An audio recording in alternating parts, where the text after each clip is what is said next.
Hello guys, panoorin natin yung sahod ng BMAX TV Pam. Ayan guys, no.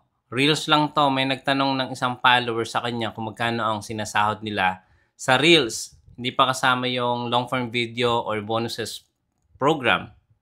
Okay? So panoorin natin guys. Saglit lang naman yan. Magkano bang kita mo sa Reels? Idol, Reels lang tinanong mo. So Reels lang ipakita natin. Ayan. Thank you kay G at kay Facebook na may... Grabe, di ba guys? 12,138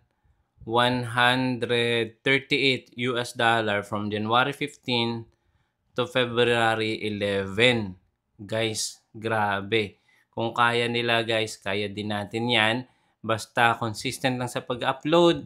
And syempre, iwasan natin yung mga partner, content, and community standard violation. So, kukumputin natin yan guys.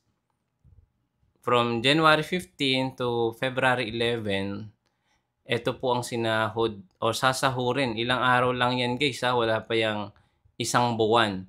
So, almost 700,000 ang sahod nila sa short form video. Follow for more and don't forget to like, share this video para mas marami pa tayong matulungan.